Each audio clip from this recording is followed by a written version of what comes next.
Good afternoon, friends. Welcome back to a rainy honey apple farm where the skies have just started chucking it down. Hooray, hooray. It's already, I don't know, 10 degrees cooler than it was. It has been sticky and muggy all day. So,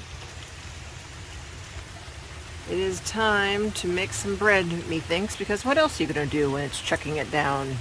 Warm bread, fresh from the oven? Come on. All right.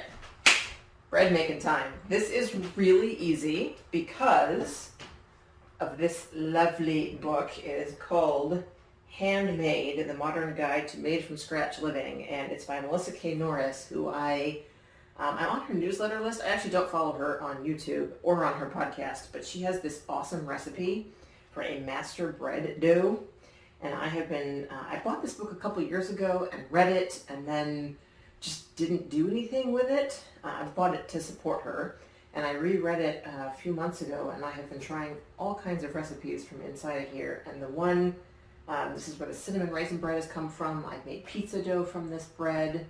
I've made cheese bread from this master dough, which is Peter's favorite.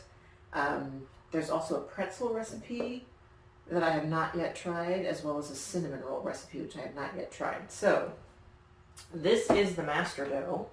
You make it, you let it rise, you put it in the fridge. It lives in the fridge for up to 2 weeks. This is 2 portions of master dough, so you can make 2 loaves of bread or whatever, 2 pizza crusts out of here. I'm going to make both of these into bread today because that sounds amazing. Now, one thing that she doesn't say, but I have found, is that if you take it out of the fridge and try to work it right away, it's too cold. It doesn't really stretch very well, so I like to let it sit out for at least 15 minutes. This has been sitting out for half an hour. So I'm just going to go ahead and pull it away. It looks very sticky, and it is kind of sticky, but it's not sticking to me, and it's not really sticking to the bowl, which is fabulous. So I'm going to try to tear this roughly in half to make, it smells kind of sourdoughy. I'm going to try to tear this roughly in half. And making bread, I've only made this once before, and the first time I made it, I didn't quite bake it long enough. So I think we are really going to like the bread made from this, but this will be our second attempt. So I'm going to flour one of these silicone baking mats. I love these silicone baking mats, by the way. They are fabulous.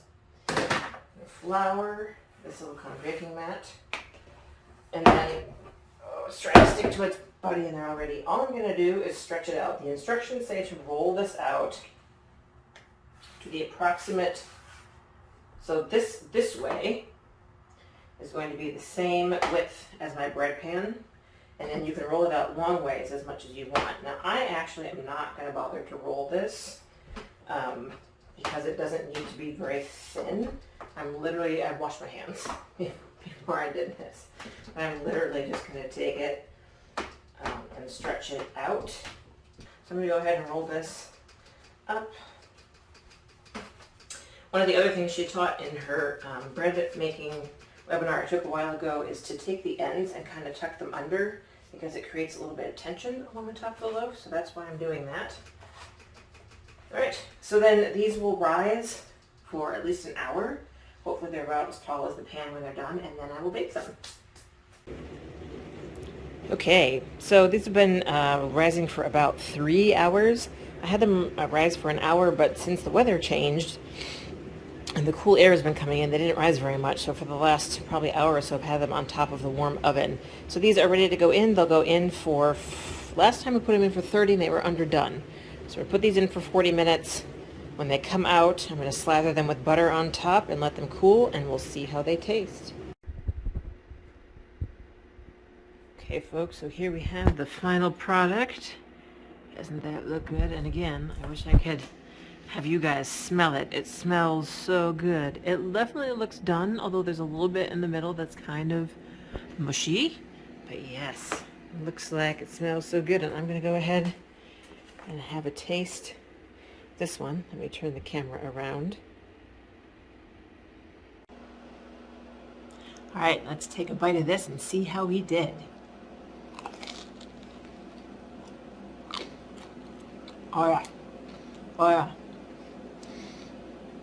It's a little salty. I think that's the butter. But otherwise, it's so, so good.